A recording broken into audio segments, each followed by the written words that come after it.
Checkpoints is presented by pharmaceutical company GM Pharma. Hello, gentlemen. Thank you very much for your time. It's a pleasure to host you here in the BMG studio to talk about nuts, which is one of the most important export products for Georgia, especially in the context of the European Union. So it's very nice to hear your perspective, especially you coming from the European side with the European experience. Blai, let me ask first of all about your presence in Georgia. As I know, you relocated here quite some time ago, and you executed a lot of projects in the nut industry. Let's summarize your experience and let's shed some light on the projects that you've executed. Nice to meet here. I arrived here 13 years ago to develop a sourcing hazelnut project for Caronut. Caronut is a packager of Costco in the United States. They are based in Fresno, California. And we start to export for first time in the history of Georgia hazelnuts from Georgia to United States. And after we put the Georgian hazelnut in the most important marzipan industry in Germany. But in 2016, 17,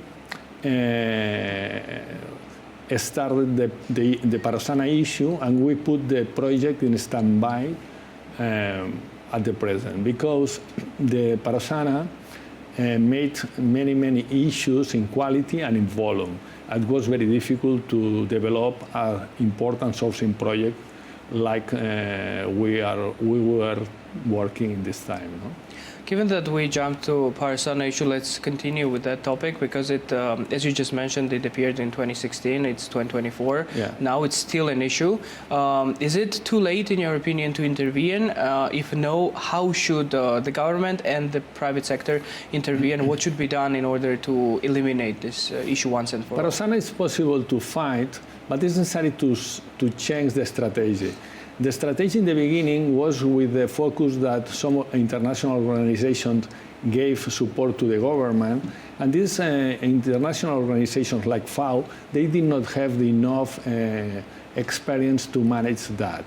For that reason, still Parasana works, and still Parasana is doing or is making a bad quality and bad and low volume, because many part of the harvest does not arrive to the factories, fall in the farms, because the Parasana bite the hazelnut, and in this hazelnut that was bitten for the Parasana, enter fungus, enter bacteria, and fall. And it's a big issue. It's very pity, but it's real. And as well, the economy of the West Georgia has many issues and problems as well, because the economy does not can grow as we had in the past, in 2016, 15 or 14. That the Georgian hazelnut was in the top of the second or third export products in Georgia. But I would now, like here, yes, sorry. Yes, please. We were actually the first company who opened up, as Blai mentioned, who exported Georgian hazelnuts in USA. And not only in USA, we have also opened markets in Germany, France, Spain, and some other Baltic countries as well. And it is very important, whenever you're operating in a premium class market, it is vital to produce high quality products and high quantity. And therefore, because of the lack of experience and knowledge of managing orchards industrially in large scales, it affected heavily on the Georgia's production and Georgian nuts. Let me ask you about the export potential. If the Parasana pest issue remains at the level which it is today, if it's not treated, how will this affect the export quantities, the volume, price as well of Georgian hazelnuts? Now, for example, now the volume of the volume is lower than the previous volumes that we had. The quality as well is very low. For example, in international market, the standards is 2% of rotten in every lot, okay? And the Georgian companies only can offer 3%, 4% of rotten. That's the lowest. Yes, it's lower.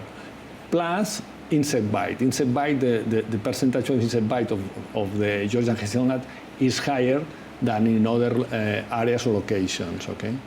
Even though Georgia's production now doesn't meet the requirements from premium class, there is still huge interest on Georgian nuts generally from the Western markets, and therefore exactly our company's main goal and idea is to possibly look for Georgian and cooperate and work with Georgian nuts projects where our agronomical team will lead these daily operations and protocols, and our international experts will be the leaders of these projects.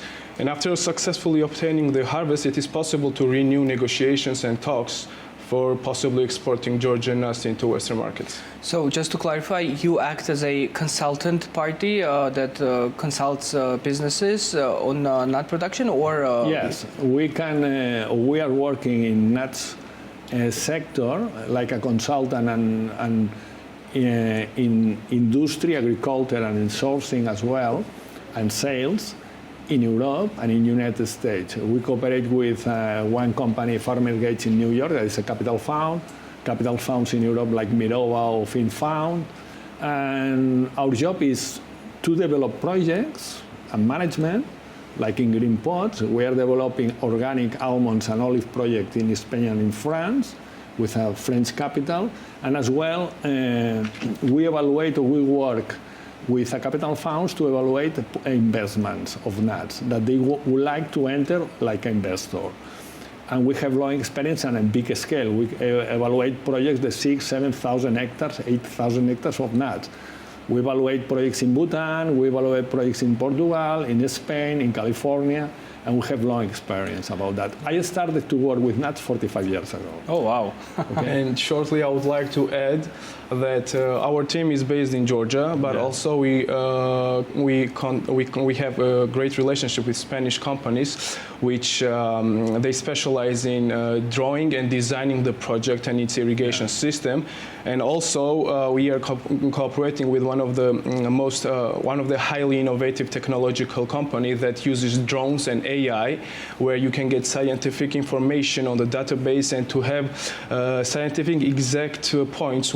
For example, the fields and the departments needs to be improved in the orchard itself. Yeah, agri-tech is also a big sector within technology, so it's very nice to see. And also, as you just mentioned, you basically provide not only consultancy but big expertise and network as well. I'd like to ask you, what is the feedback you get from your international partners about the quality of nuts in Georgia, and what are the main challenges except for Parasana? I understand that Parasana is a big issue, but except for it. Georgia has incredible skills, perhaps one of the best in the world, from my professional opinion, because Georgia has a good volume of water that in the Mediterranean countries that is possible to develop nuts. It's an issue because there is not enough water in these countries, and Georgia has good volume of water, has good quality of water, very, very good quality for irrigation.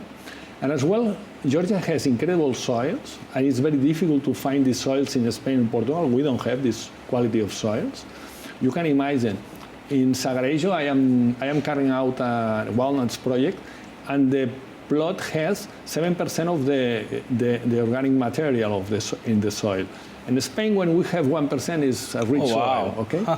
And as well, Georgia has climate, because, for example, these good soils we can find in Poland or in Ukraine or in Russia, but these countries, they don't have the climate that have Georgia. Georgia has everything for being one of the most important areas in the world for developing nuts projects. Hazelnuts, almonds, and walnuts, as well pecans, and as well it's possible in some areas of Georgia to develop pistachios. But with enough technology and knowledge and operations work. When we are speaking of premium class market players, it is vital to understand that they need big volumes. We need to be able to produce high quantity and high quality products. Therefore, most of the concerns that we usually get is that we are not able to fulfill this demand, the amount of the high quality products necessary for their market. Is this because the market is fragmented, meaning that there are a lot of small players, small individual farmers, or there is some different issue? No, small players or small farmers is not bad for the sector. It's good as well. There are some parts of the world, in Italy or in Spain, that we have seen in other sectors like olive oil sector, or in nut sector as well, that it's possible to work and to have a good and commercialize the volume of the small farmers with the technical support that they need. No? It's possible. For example, in hazelnut sector in Georgia, the majority of the sector is with small farmers in San Agrelo and Guria. No? But it's good. It's possible to have good quality, but they need enough technological support, technical support, and as well they need the necessary processing lines and to fight the Parosana issue in this case. The almonds and walnut sector in Georgia is different. The majority of the almonds and walnuts projects, these projects are in a big scale. They are projects that 200, 2,000 hectares include, or 500 or 100 hectares.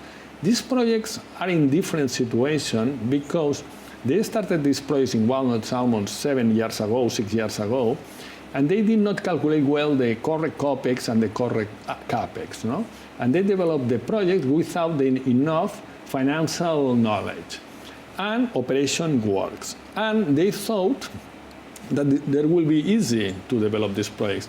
And now, after 6, 7 years, they are looking, or they are seeing that they don't have the profit that they expected, because they did some errors or structural errors that now appear. Because when you make an error in agriculture, you don't see after 6 or 7 years. It's not like in other sectors, in industry or in service, that you have the error now and you can see the error now and you can fix the error in 1 week, for example. No? In agriculture, it's different. You see and you are conscious about your error when it's 6 or 7 years, and sometimes it's too late. And this is at the present the main problem that we see in Georgia with the almonds and walnuts projects. And this is what I would like to emphasize on as well, that managing farmer, like family farm, is totally different than managing industrialized orchard.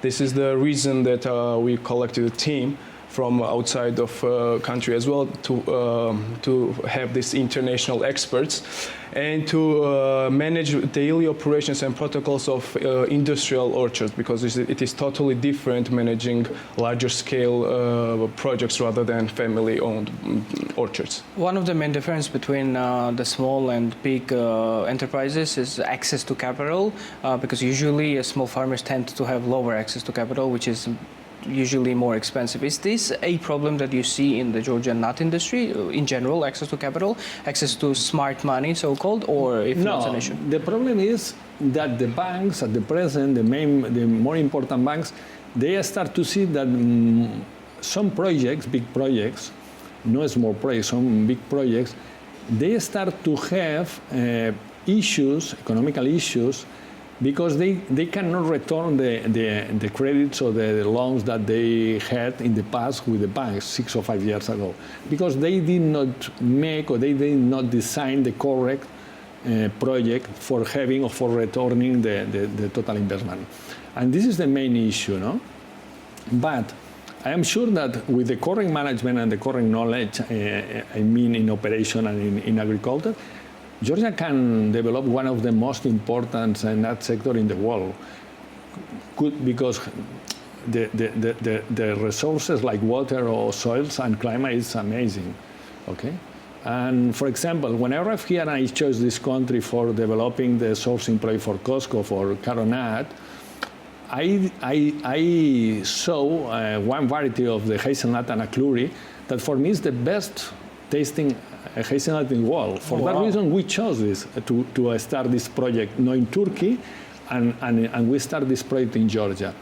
And for example, in one project that I was working like a consultant in Bhutan, a hazelnut project, they introduced the hazelnuts like a crop. Like in Bhutan, they did not have hazelnuts. They developed a project with 8,000 farmers, small farmers, very small farmers, and they introduced Italian varieties and Oregon varieties, and they did not have enough pollination, and they had many issues with pollination and other operation works, no? And I introduced an Akluri variety in Bhutan. In Bhutan, they have at the present one variety from Georgia and works perfect. And it's an example that Georgia has good varieties and as well good climate. Only needs to drive in the correct direction. And my last question is about different types of nuts. We mainly talked about hazelnuts, but also, as you mentioned, in relatively smaller quantities, different types of nuts are produced. Walnuts, hazelnuts, even maybe pistachios. What's your take on those type of nuts? Should Georgia focus on them and develop them as a some sort of niche, or it should be the investment should be way higher there, or should Georgia focus only on hazelnut production? No, Georgia, for example, Karli area or Kakheti area, it's possible to develop in some part. For example, in Alazani Valley, it's possible to develop hazelnuts, and already there are hazelnuts, as well walnuts, almonds. And in West Georgia, the climate is very wet, and it's more difficult. And management is very difficult, but it's possible to have a good result. More expensive than in dry areas, like if we compare with Kakheti or Karli area, but it's possible. As well, the Samegrelo-Anguria area, the tasting is amazing for this concrete climate that Samegrelo-Anguria have, and they impact in the tasting of the hazelnut in Georgia. It's possible, but there are two important focus. One, in West Georgia, for hazelnut to fix the Parosana issue, that is possible to fix with the correct operation works.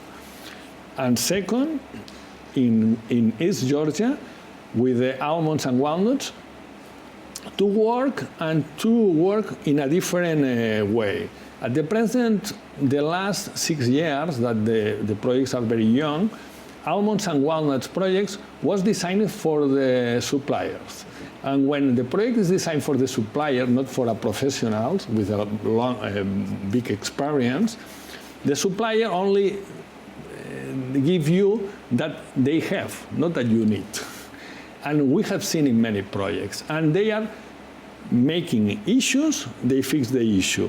But in this way, that is not the correct way, they forward the break-even point. The break-even point never arrives.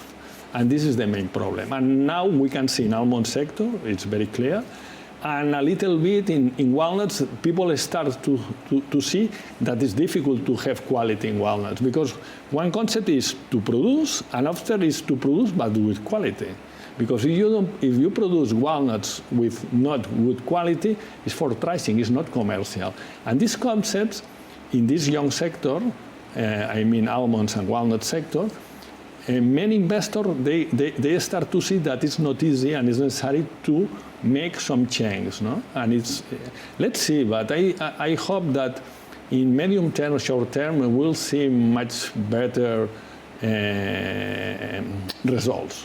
Okay? As Blai said, I don't think Georgia needs to focus on one specific nut, because I would like to repeat myself that our companies that we have been previously working with are still expressing their interest on all kinds of Georgian nuts. It can be almonds, it can be walnuts, hazelnut, it don't matter. Or pecans, for example. Pecans. But the main issue that I have to repeat myself again is that we need to raise the level of production.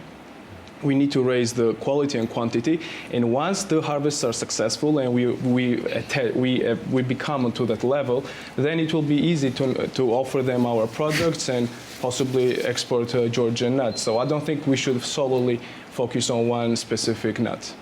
Thank you very much, gentlemen. Good luck to your enterprise. Thanks. And thank you very much for shedding some light on the Georgian nut industry, which is very important for our country. Thanks for having us. Thanks. Thank you. The Checkpoints is presented by pharmaceutical company GM Pharma.